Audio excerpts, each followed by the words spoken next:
So there's ways around this. The approach some other people want to take is by making every subject the subject of standardized tests. Well, if we don't have standardized tests for social studies every year, let's create them. In art class, how do we do that? Right. So you're not gonna be able to test everything all the time. There are other notions out there. Could we use these periodic assessments that we do? Could you use those in some way? People are wrestling with this issue, but I think inevitably value added is going to be a component, and it's not going to be available for everyone. So it doesn't really get us out of the box about how do you decide who a good teacher is. Right. There's still a lot of work to be done on that. Yeah. I think one of the most interesting things about the value-added debate is that in some cities, particularly where there's been attempts to link teacher performance to compensation, there have been some really, really interesting exercises that teachers have conducted that have challenged them to sit down every year and write objectives for themselves and for their students, and then measure themselves against the achievement of those objectives. And the first time you try to do that, those conversations are very, very hard. Yeah. I'm a PE teacher. What does it mean? What do I expect my kids to be able to gain through the course of a year? It's very hard.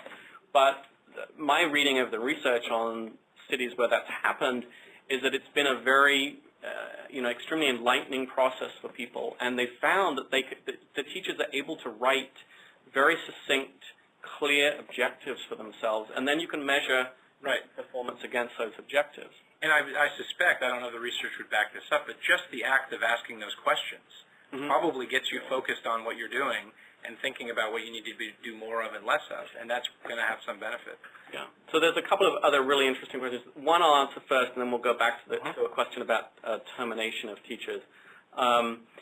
What's the most effective manner in which teachers can use value-added to improve their own performance or ability, do you think? It's a good question and a tricky answer.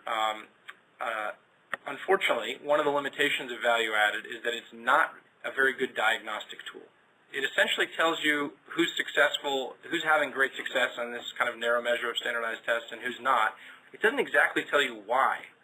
And so we really need other tools to get at that question. And I think that's where periodic assessments come in and other tools that we have to really diagnose what is a teacher doing. And the school district here actually has what looks to be a very good program. A lot of the schools that we found that had really a significant growth a jump in growth had started using this thing called response to intervention. And essentially, it's using data, periodic assessment data, to zoom in on the needs of your kids and to really isolate not just Johnny isn't very good at math, but Johnny's struggling with fractions. And if Johnny doesn't get fractions this week, when we move on to compound fractions, he's going to be lost.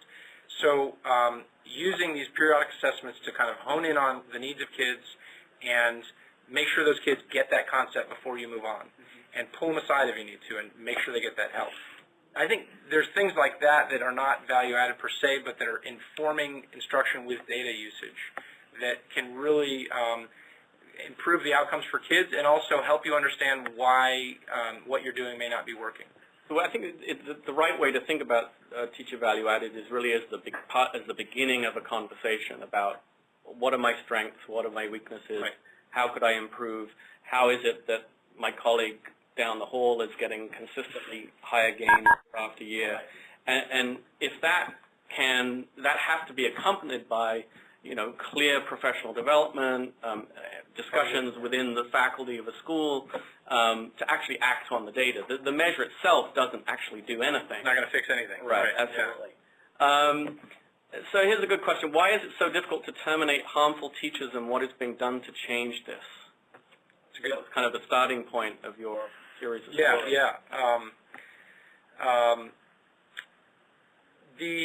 The answer really lies in kind of the history of protections that have been afforded to teachers under state law and under union contracts, and those came about decades ago in response to kind of what was often kind of arbitrary and capricious treatment of largely male principals to largely female teachers. And so there was this really kind of abusive environment in schools where teachers were being mistreated. Fast forward 6 decades, we're still using that system, which affords teachers a lot of the protections that you see in also civil service jobs and in other positions. where essentially the most often used metric of performance is how long you've been there, and people aren't held accountable for their performance. And then to prevent arbitrary and capricious treatment, there's a whole layer of job protections built in, due process rights for teachers. So in California, this has been the case for a long time, and there's some effort to rethink. So if you go back all the way to the 70s in California, teachers who were dismissed had a right to go to a civil courthouse and have a hearing about whether it was a rightful dismissal. In the 70s, there was this thing called the Stoll Act, and we changed that, and we basically threw it to administrative courts. So now there's this whole system of adjudicating the discharge of teachers. The other component of this, that's kind of the process answer. The other kind of political reality is that teachers' unions are incredibly powerful politically in California and in a lot of other states. They're numerous. They collect dues from their members, and there's just a lot of teachers in the state, and so their unions are very good at representing them and influencing legislation that goes through Sacramento, and they care about protecting their teachers. That's what they're in business for, and so they're pretty good at it. So they fight the school districts along the kind of long administrative process and make it very costly and very hard to dismiss teachers. The third component I would throw out quickly is we haven't had a real evaluation system. We have this kind of joke and evaluation system, and everybody agrees that it's a joke. So the problem with that is when you go to fire a teacher because they're molesting kids or something, the teacher can point to years of positive evaluations and say, what are you saying? I'm a great teacher. Look at all these evaluations that you filled out. So it's a complicated problem. It's not going to be unwound quickly. But I think that creating a better evaluation tool is kind of a first step. There's a state law component to this. There's a union district contract negotiation component to it. It's a kind of burly knot, but I think a lot of people are focused on it now because when you have somebody like that in the classroom, it's a problem. Yeah, I mean, I think the policy, the political landscape around this issue is extremely complicated, and I think one of the important things to think about with introducing more objective teacher evaluation is not necessarily I think maybe a few people do this, but most don't go into it with the idea that it's going to result in the termination of a huge number of teachers. The initial goal, presumably, is to try to give people the opportunity to improve, to learn about what their effective colleagues are doing and be given an opportunity to improve, but that at some point there may be a handful of teachers, 1%, 4%, 5%, or whatever it may be, of teachers who ultimately would be better suited in another profession. The other thing I think that's really important about this is one thing we've learned from the research on accountability is that generally positive incentives work better than negative incentives. Right. So some more of the focus around teacher value added might be better directed to thinking about how can we better reward the most effective teachers, how can we share their expertise with other teachers rather than focus on punishing or, in this case, terminating the least effective teachers. Yeah. Let's see, there was a great question from Danine. Sorry if I mispronounced your name. If low-performing schools or teachers are found to be ineffective, why don't districts target resources and more effective teachers to those schools? The first part of that answer is that the districts, at least in LA, don't even know which are the high-performing teachers in low-performing schools. I mean, the districts rely on the federal and state accountability systems, which are looking at achievement, and essentially that's a self-fulfilling prophecy. Schools in rich communities are high-achieving schools, and schools in poor communities are low-achieving schools. And so the effect of the current accountability systems is to essentially say our poor schools are failing and our rich schools are succeeding. When you look at value-added data, you see a very different picture in many cases. You see that some schools in wealthy communities are kind of getting these high-achieving kids and doing almost nothing with them. They're kind of resting on their laurels and not doing much teaching. And in some very poor communities, you have incredible teaching going on, but because it doesn't hit the bar that the federal government says is the achievement level that's expected of them, they're being punished. So the first thing school districts need to do is analyze the data, look at the data, and begin to build a culture in which decision-making is driven by data and tested information, not either assumptions or bad information. So the one thing that Teacher Value Added, as part of a robust teacher evaluation system, could do is it could actually allow districts and principals to better target resources to where they're needed most, right? So one of the amazing things now, as Jason mentioned at the beginning, is that LA Unified has had these data on student achievement for years, but they've never been used to make any decisions about targeting particular teachers to particular groups of kids. And that has to be done carefully, but having a robust evaluation system would enable the kind of targeting, the kind that the question implies.